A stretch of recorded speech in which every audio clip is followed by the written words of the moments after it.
இருக்கலாம், வரலாம், போகலாம், அது அவர் விருப்பம். அரசியல் என்று சொன்னாலே அது சாக்கடை தான். யாருக்கும் நம்ம ஆதரவு தெரிவிக்க முடியாது, சப்போர்ட் பண்ண முடியாது.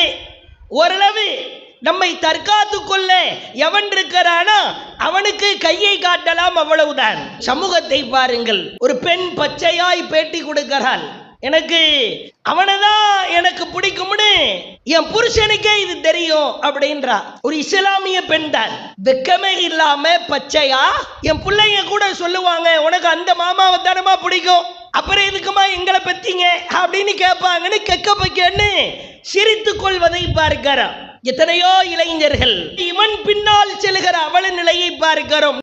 இது மாதிரி 1-2 அல்ல, கிறுக்கு பிடிச்சு போய் முத்தி போய் எனக்கு என் புருஷனை விட அவனை தான் பிடிக்கும், இது என் புருஷனுக்கே தெரியும். அப்ப புருஷன் எவ்வளவு மானங்கெட்டவரா இருப்பார் என்பதற்கு உதாரணம் சொல்லுகிறோம். நீ 13 மணி நேரம் நோன்பிருந்து பிரயோஜனம் இல்லை, கால் கடுக்க தொழுது பிரயோஜனம் இல்லை. நன்மைகளோடு தீமைகள் கலந்து விட்டால் அவ்வளவுதான். மீட்டெடுக்க வேண்டிய கட்டாயத்திலே இருக்கிறோம்.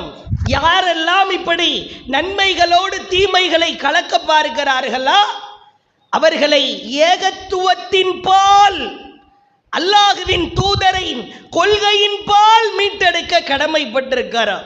அஸ்ஸலாமு அலைக்கும் வரஹ்மத்துல்லாஹி வபரகாத்துஹு. கண்ணியத்திற்குரிய எல்லாம் வல்ல ஏக இறைவனின் அடியார்கள்ல, அல்லாஹ் இந்த உலகத்தில் வழங்கியிருக்கிற பேரருட்கொடைகளுக்கெல்லாம் உச்சபட்ச அருட்கொடையாக கண்ணியம் பொருந்திய இஸ்லாமிய மார்க்கத்தை இறைவன் வழங்கியிருக்கிறான். இஸ்லாத்தில் முஸ்லிம்களாக வாழ்கிற நாம் மறுமையை நோக்கியவாறு நம்முடைய வாழ்க்கையை நாம் சீர்படுத்துவதற்கு கடமைப்பட்டிருக்கிறோம்.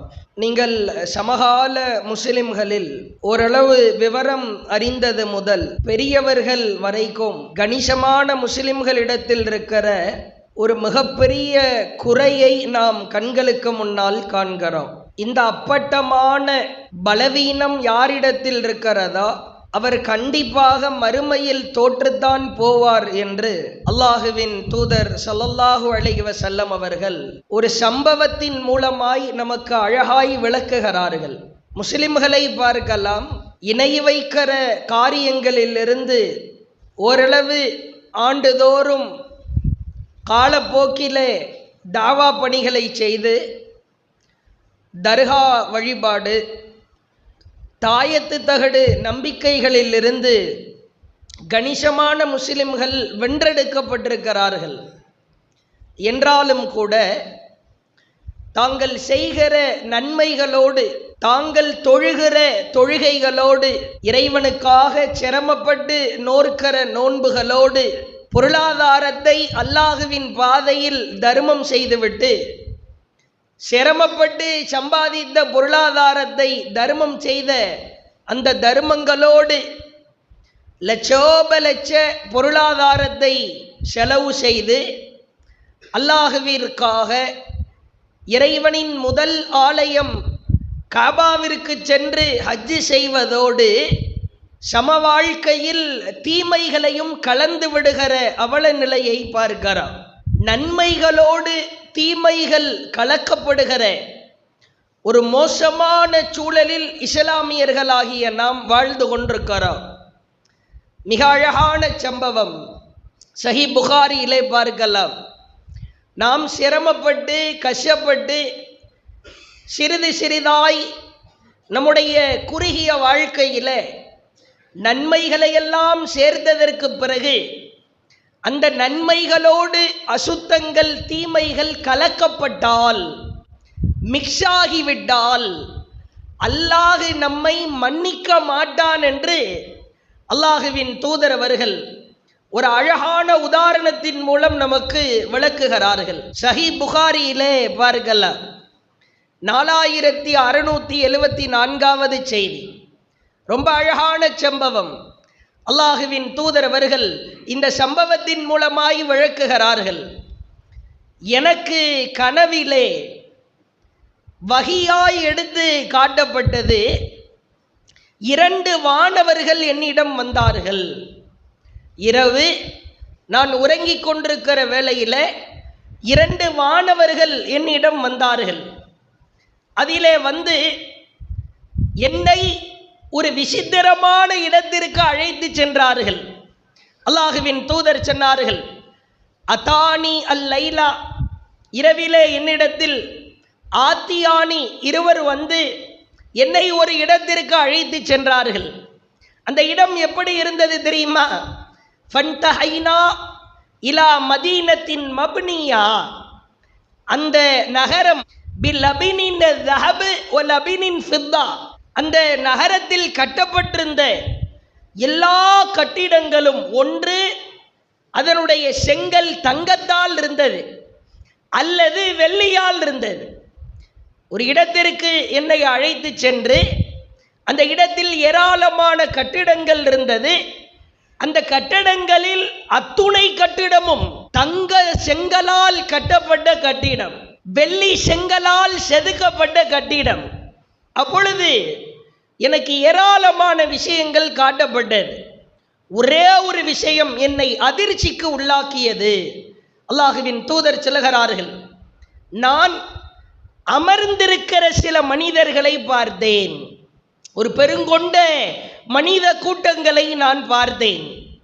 நான் பின்னால் இருந்து பார்க்கிற பொழுது அவர்களெல்லாம் ரிஜாலுன் ஷத்துருன் மின் ஹல்கிஹிம் கஅஹ்ஸனி மா அன்தரா, பின்னால் அவர்களின் தோற்றத்தை பார்த்தேன்.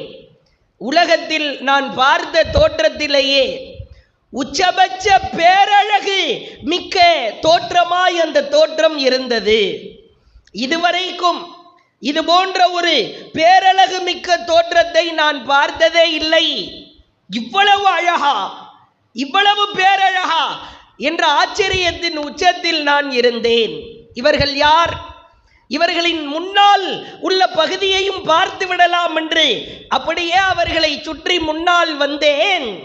அல்லாஹுவின் தூதர் சொல்கிறார்கள், வஷத்துருன் கஅக்பஹி மா அன்தரா, இதுவரைக்கும் உலகத்தில் இது போன்ற அசுத்தம் நிறைந்த கேவலம் நிறைந்த ஒரு உருவத்தை நான் பார்த்ததே இல்லை. அந்த முன்பகுதியில் அசுத்தமாயிருந்தது, சீழ்வடிந்தது, சலம் வடிந்தது, பார்ப்பதற்கு அருவருப்பாயிருந்தது. பிறகு அவர்களுக்கு முன்னால் ஒரு ஆறு ஒன்று ஓடிக்கொண்டிருந்தது. அமர்ந்திருந்த பாதி அசுத்தம் பாதி அழகு கலந்திருந்த அந்த மனிதர்களில் சிலரை பார்த்து வானவர்கள் சொன்னார்கள், அந்த ஆற்றிலே குதித்து விடுங்கள் என்றார்கள். சிலர் மட்டும் அந்த ஆற்றிலே குதித்தார்கள். குதித்து எழுந்ததற்கு பிறகு அந்த அசுத்த பகுதி முழுவதும் நீக்கப்பட்டு அழகான பகுதியாய் மாற்றப்பட்டது. பலர், பெருங்கொண்ட கூட்டம், பாதி அழகு பாதி அசுத்தத்தால் சூழப்பட்டிருந்தார்கள். என்னை அழைத்து சென்ற வானவர்களிடம் நான் கேட்டேன், இவர்கள் யார்? இவர்களுக்கு ஏன் இவ்வளவு விசித்திரமான ஒரு தண்டனை? பாதி அழகு பேரழகு, பாதி அசுத்தம் பெரும் அசுத்தம், மிக கேவலமான அசுத்தம், இவர்கள் யார் என்று கேட்ட பொழுது வானவர்கள் சொன்னார்கள், இவர்கள் யார் தெரியுமா? ஃபஇன்னஹும் கலத்து அமலன் சாலிஹா, தாங்கள் என்ன நல்லறங்கள் செய்தார்களோ அந்த நல்லறங்களோடு தீமைகளை கலந்துவிட்ட பாவிகள். தொழுதிருப்பான் பொய் பேசுவான், தொழுதிருப்பான் புறம் பேசுவான், தொழுவான் அவதூறு பேசுவான், நோன்பு பிடிப்பான், தர்மம் கொடுப்பான், ஏழைகளை பார்க்கிற பொழுது உள்ளமெல்லாம் இறங்கி போய் உணவு வாங்கி கொடுப்பான். ஆனால் இவனுடைய வாழ்க்கையில் பாவமான காரியம் கலந்திருக்கும். ஐவேளை தொழுதிருப்பான், சினிமாவை பார்ப்பான், ஐவேளை தொழுவான், சினிமா கூத்தாடிக்கு ஆதரவு தெரிவிப்பான். இவர்களை அல்லாஹ் அப்படியே நரகத்தில் போடுவான். சஹீஹ் புகாரியிலே பதிவு செய்யப்பட்ட மிக எச்சரிக்கை மிகுந்த செய்தி. மிக கவனமாய் நம்முடைய வாழ்க்கையை நாம் சீர்படுத்த வேண்டும். நன்மைகளோடு தீமைகளை மிக்ஸ் செய்கிறோம். ஒரு பியூரான ஒரு பால், ஒரு துளி விஷம் கலந்தாலும் விஷம்தான். ஒரு பிரியாணி அதன் ஓரத்திலே கறிக்கு பதிலாக ஒரு அசுத்தம் உருண்டையா இருந்தாலும் அசுத்தம் தான். உதாரணத்தை மிக ஒப்பனாய் சொல்ல வேண்டியது இருக்கிறது. அசுத்தத்தை, கேவலத்தை, தீமைகளை நன்மைகளோடு கலந்து விட்டால் நீ மறுமையிலும் பாதி அழகு பாதி அசுத்தம். ஆனால் இந்த பாதி அழகை அந்த பாதி அசுத்தம் மீதி கேவலம் தின்றுவிடும். இதை அல்லாஹுவின் தூதர் அவர்கள் மிக வன்மையாய் கண்டித்திருக்கிறார்கள். ஒரு தொழுகையாளி தன்னிடத்தில் இருக்கிற தவறுகளை அவன் சீர்படுத்த வேண்டும். ஒரு ஈமான் கொண்டிருக்கிற முஸ்லிம், ஒரு ஏகத்துவவாதி முஸ்லிம் என்று தன்னை அடையாளப்படுத்திக் கொள்பவர் தன்னுடைய வாழ்க்கையில் சிறு தவறு இருந்தாலும் அதிலிருந்து மீள்வதற்கு கடமைப்பட்டிருக்கிறார். நீங்கள் பார்க்கலாம், ஆயிஷா அம்மையார் அறிவு சுடர், அல்லாஹுவின் தூதருடைய மிக நேசத்திற்குரிய ஒரு மனைவி. காது கொடுத்து கேட்க வேண்டும். ஆயிஷா அம்மையார் ஆண்களுக்கு நிகராக, நபி தோழர்களுக்கு ஈக்குவலாக ஹதீஸ்களை அறிவித்ததில் முன்னணியில் திகழ்ந்த ஆயிஷா அம்மையார் ஏராளமான சட்ட நுணுக்கத்தை தன் விரல் நுனியிலே வைத்திருப்பார். நபிகளாரோடு வாழ்ந்த காலகட்டமோ 18 வருடம் தான். வெறும் ஒரு 18 வயசு இருக்கும் போதே அல்லாஹ்வுடைய தூதர் மௌத்தாயிடுறாங்க. அவ்வளவு இளமை பருவத்தில் வாழ்கிற காலகட்டத்திலேயே ஏராளமான செய்திகளை அறிவித்தார். ஒரே ஒரு சம்பவத்தை பாருங்கள். ரசூலுல்லாஹ்வுக்கு ஷஃபியா ரலியல்லாஹு அவங்கள திருமணம் முடிக்கிறாங்க. ஷஃபியா ரலியல்லாஹு அவர்கள் ரொம்ப அழகா இருப்பார். அழகில் குறை அல்ல, ரொம்ப அழகா இருப்பாங்க. ஆயிஷா ரலியல்லாஹு அவங்களே அதை விளக்குறாங்க. ஷஃபியா பேரழகு. ஒரு சமயம் ஆயிஷா ரலியல்லாஹு அவங்க வீட்டில் அல்லாஹ்வுடைய தூதர் இருக்கிற பொழுது ஷஃபியா ரலியல்லாஹு அவர்கள் உள்ளே வருகிறார்கள். இப்போ ஆயிஷா ரலியல்லாஹு அவங்க விளையாட்டாவோ கிண்டலாவோ நையாண்டியாவோ பேசினார்களோ என்றோ தெரியவில்லை. ஷஃபியா உள்ளே வருகிற பொழுது அவர்களை பார்த்து அல்லாஹுவின் தூதரிடத்திலே சொன்னார்கள், ஹஸ்புக்க மின் ஷஃபியா. ஷஃபியா அழகுலலாம் குறையில்லை, என்றாலும் தஅனி கசீரா, அவள் குட்டையாக இருக்கிறாள், குட்டச்சி என்று ரசூலுல்லாஹ் கிட்ட வார்த்தையை பயன்படுத்துறாங்க. ஷஃபியா அழகுதான், ஆனா குட்டையா இருக்காங்களே. அல்லாஹுவின் தூதரின் முகமெல்லாம் மாறுகிறது. அறிவு சுடர் ஆயிஷா அம்மையார் தான். ஆயிஷா அம்மையார் எத்தனையோ ஆண் நபி தோழர்களுக்கு கூட மார்க்க சட்டங்களை எல்லாம் எடுத்துரைத்தவர் தான். அல்லாஹுவின் தூதர் சொன்னார்கள், ஆயிஷா, ஆயிஷாவே, லக்கது குல்தி கலிமா, குட்டச்சி என்று நீ சொன்ன அந்த வார்த்தையை நம்மெல்லாம் பல பேர் பல வகைகளில் கிண்டல் செய்கிறோம். நெட்டையா இருந்தா பனைமரத்தில் பாதின்றோம், வெள்ளை வெள்ளைன்னு இருந்தா வெள்ளை பாச்சான்றோம், கருப்பா இருந்தா காக்கா என்கிறோம், பல்லு கொஞ்சம் நீட்டிக்கிட்டு இருந்தா அதற்கு தகுந்தார் போன்று கிண்டல் செய்கிறோம். விளையாட்டு வினையாய் போய்விடக்கூடாது.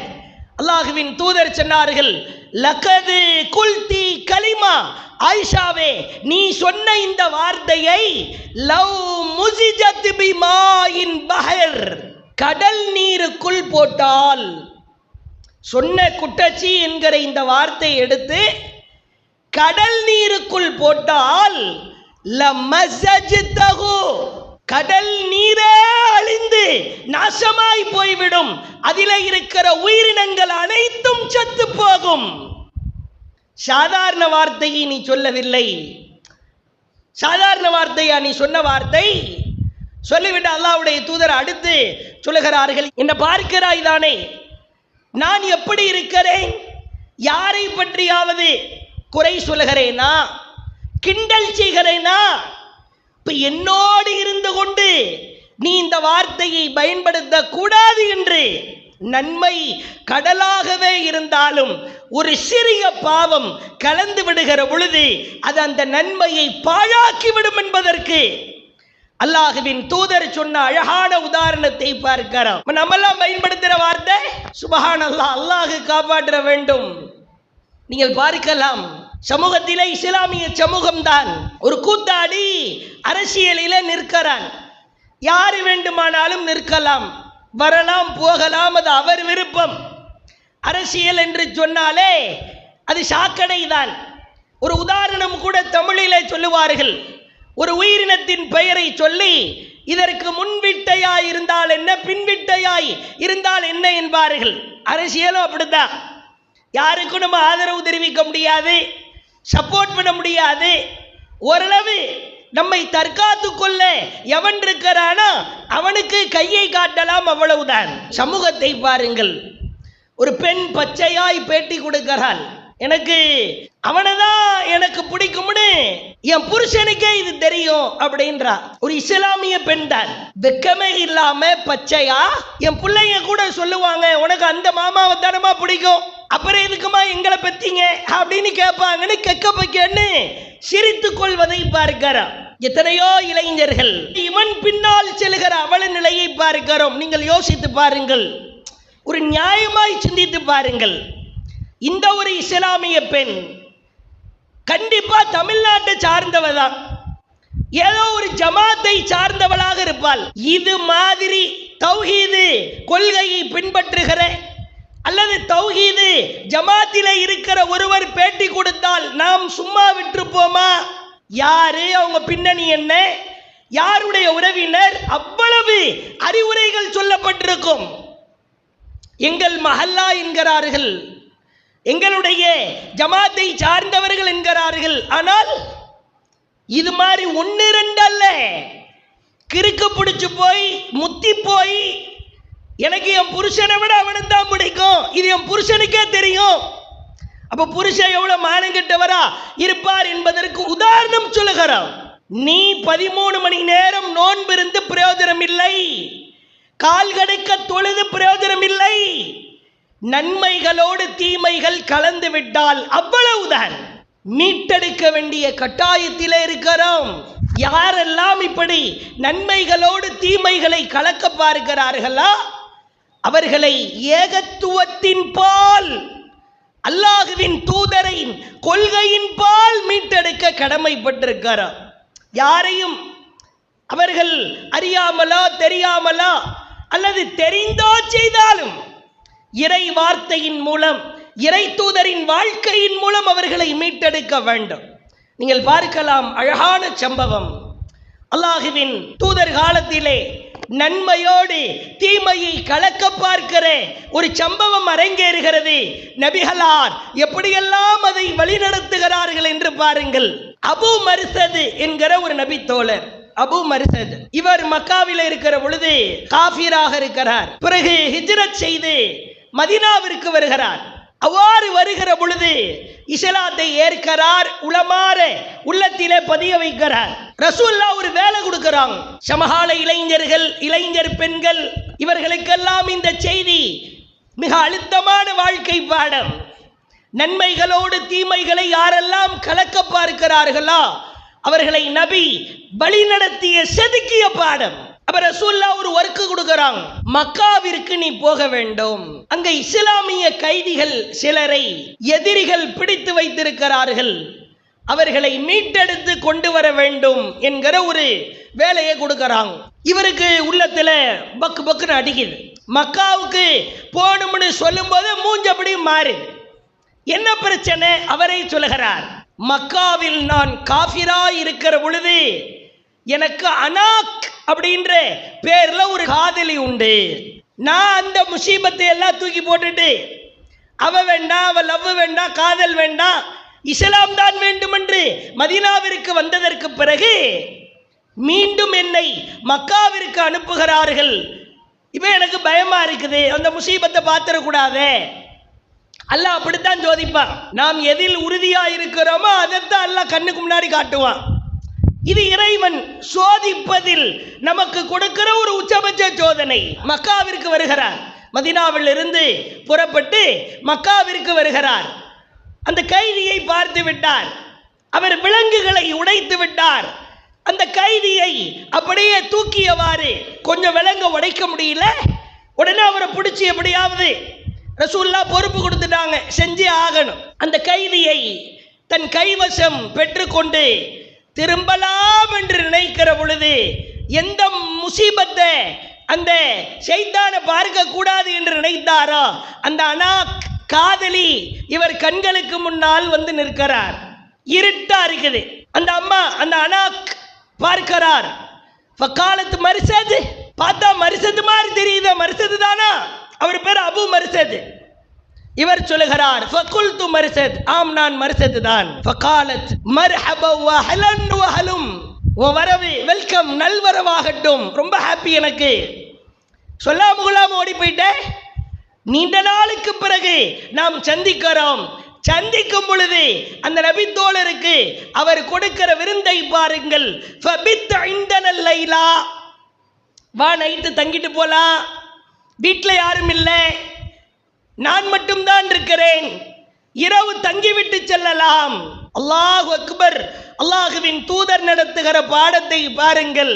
சிறிது நாள் தான் ஆகிறது. முன்னாள் காதலி இரவு வா என்று அழைக்கிறாள், ஒரு கன்னி பெண் அழைக்கிறாள். அவர் சொல்லுகிறார் குல்து, நான் சொன்னேன், யா அனாக், அனாக்கே, ஹர்ரம் அல்லாஹு ஸினா, அல்லாஹ் விபச்சாரத்தை ஹராமாக்கி விட்டான். எங்க கூப்பிடுற? இவ்வளவு நாள் எப்படி வேணாலும் இருக்கலாம், இப்ப நான் அப்படிப்பட்ட ஆள் இல்லை.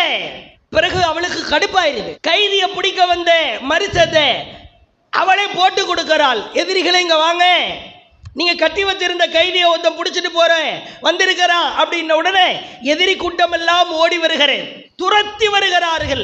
இவரை எப்படியோ தப்பிச்சோம் பொழைச்சோம்னு மதீனாவிற்கு சென்றதற்கு பிறகு சரி என்னதான் இருந்தாலும் முன்னாள் காதலி அல்லாஹுவின் தூதரிடம் ஒரு பெர்மிஷன், ஒரு அனுமதி கேட்டு பார்ப்போம் என்று நபிகளாரிடத்திலே வருகிறார்.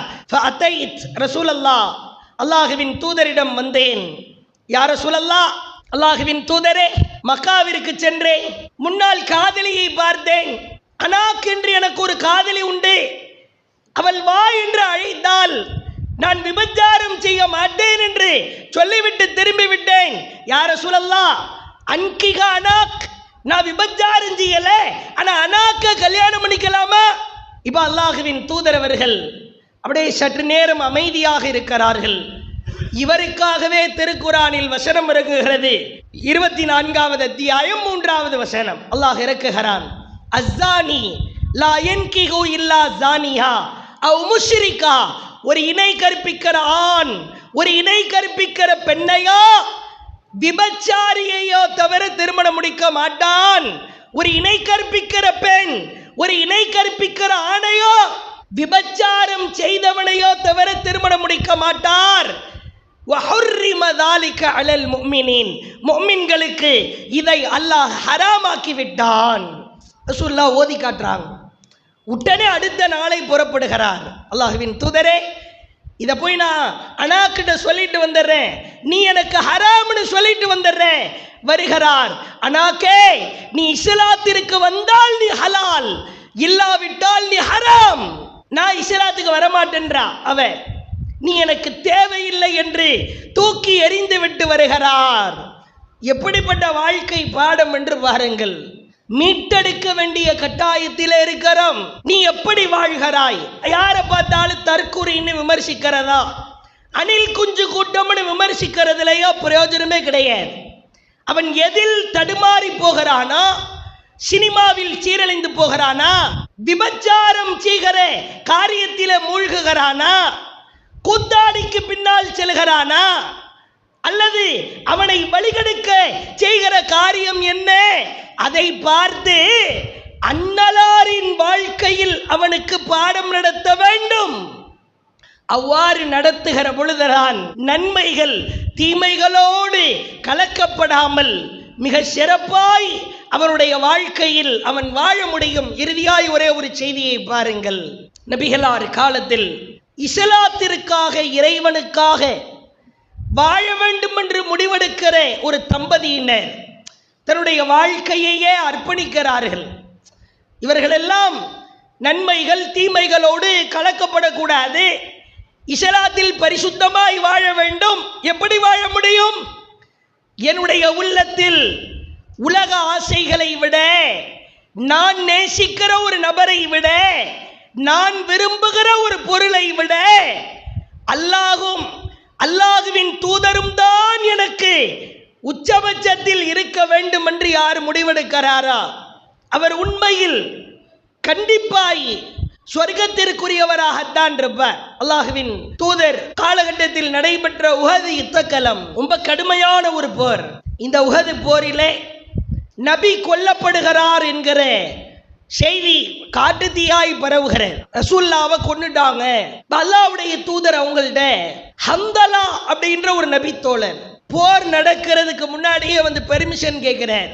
அல்லாஹ்வின் தூதரே, போர்க்களத்துக்கு நான் வர்றேன். அப்ப ரசூலுல்லாஹ் சொல்றாங்க, திருமணமாகி குறைந்த நாட்கள் தான் ஆகிறது, நீங்கள் வர வேண்டாம். இந்த மாதிரி சில பேருக்கு அனுமதி உண்டு. ரொம்ப கடன் சுமையில் இருக்கிறார்கள், ரொம்ப நெருக்கடியில் இருக்கிறாங்க, அல்லது கல்யாணம் ஆகி ஒரு 2 நாள் 3 நாள் 1 வாரம் புது மனைவியாய் இருக்கிறார். ரசூலுல்லாஹ் அனுமதி இல்லை, வேண்டாம் என்று சொல்லிவிட்டார்கள். ஆனால் இவர் அன்று இரவு தன் மனைவியோடு குடும்ப வாழ்க்கையில ஈடுபட்டு அதிகாலை நேரத்தை அடைகிறார். திடீரென்று ஊர் முழுக்க காட்டுத்தீ பரவுகிறது, அல்லாஹ்வின் தூதரை கொன்று விட்டார்கள் என்று வேகமாய் மனைவியிடத்தில் சொல்லிவிட்டு கிளம்புகிறார். போருக்கு வருகிறார். போர்க்களத்தில் வீரியமா போர் செஞ்சு கடுமையான முறையில் கொல்லப்படுகிறார். முஸ்னத் அகமதிலே பார்க்கிறோம், அவர் உடலிலே நெஞ்சு பகுதிகள் எல்லாம் கிழிக்கப்படுகிற அளவிற்கு எதிரிகள் அவரை சூறையாடி விட்டார்கள். கடுமையான முறையில் உடல் சேதப்படுத்தப்படுகிறது. ரசூலுல்லாஹ் அப்படியே போர்க்களம் முடிந்ததற்கு பிறகு ஒவ்வொரு ஜனாசாவாய் பார்த்து விட்டே வருகிறார்கள். அப்ப இவருடைய ஜனாசா ஹந்தலா அருகிலே வந்து நின்று நீண்ட நேரம் அப்படியே நிற்கிறார்கள்.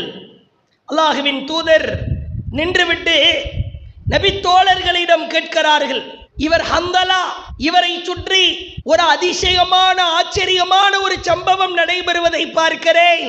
நபி தோழர்கள் கேட்கிறார்கள், என்ன சம்பவம்? அல்லாஹ்வுடைய தூதர் சொன்னாங்க, இன்ன சாஹிபுக்கும், உங்கள் தோழர் ஹந்தலாவை சுற்றி ஏராளமான வானவர்கள் நிற்கிறார்கள். துகசிலுகுல் மலாயிகா, சொர்க்க நீரால் தண்ணீரால் அவர் ஜனாசாவை குளிப்பாட்டி கொண்டிருக்கிறார்கள். வீட்டுக்கு போங்க, போர்க்களத்திற்கு வருவதற்கு முன்பு இவர் என்ன நிலையில் இருந்தார், எப்படி இருந்தார் கேட்டுவிட்டு வாருங்கள் என்று சில தோழர்களை அனுப்புறாங்க.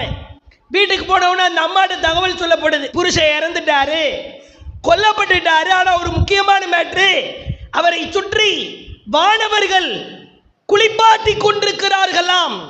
ரசூலுல்லாஹ் கேட்டு வர சொன்னாங்க. அப்ப அந்த அம்மா, அந்த மனைவி சொன்னார், வஹுவ ஜுனுபுன் லம்மா சமியல் ஹாயா, இரவு என்னோடு குடும்ப வாழ்க்கையில் ஈடுபட்டார், நபி கொல்லப்பட்டார் என்று தெரிந்த மாத்திரத்தில் குளிக்க கூட இல்லை, போருக்கு வந்து விட்டார். நேர தகவல் வந்து சொல்லப்படுகிறது, குளிப்பு கடமையான நிலையிலே போருக்கு வந்தாராம். அல்லாஹ்வின் தூதர் சொன்னார்கள், இதாலிக் கஸலத்துல் மலாயிகா, வானவர்கள் இதற்காகத்தான் இவரை பரிசுத்தப்படுத்துகிறார்கள். இவருடைய தியாகத்தை மெச்சுகிற வகையில் அல்லாஹ்வே வானவர்களை அனுப்பி, நீ அந்த சுத்தத்தை கூட செய்வதற்கு நேரம் கொடுக்காமல் இறைவனுக்காக ஓடி வந்ததால் நான் உன்னை சுத்தப்படுத்துகிறேன், சொர்க்க நீரால் சுத்தப்படுத்துகிறேன் என்று அல்லாஹ் செய்த ஏற்பாடு.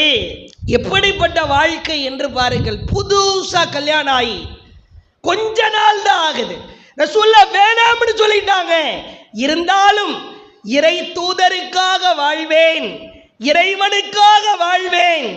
இப்படி ஒரு இளைஞரா, ஒரு பெரியவரா, ஒரு பெண்ணா, ஒரு இஸ்லாமிய சகோதரியா தன் வாழ்க்கையை செதுக்குகிற பொழுது தீமைகளை நன்மைகளோடு கலக்கவே மாட்டோம். இன்ஷா அல்லாஹ் நபிகளார் பார்த்த அந்த உருவத்தில் பாதி அழகு பாதி அசுத்தம், அந்த பட்டியலில் நாம் வந்துவிடக் கூடாது. முழுமையாய் பேரழகுதான், அசுத்தமே இல்லை, கலக்கவில்லை என்கிற பட்டியலிலே வருவதற்கு அல்லாஹ் பேருதவி புரிவானாக. வாஹிரு தஅவானா அல்ஹம்துலில்லாஹ்.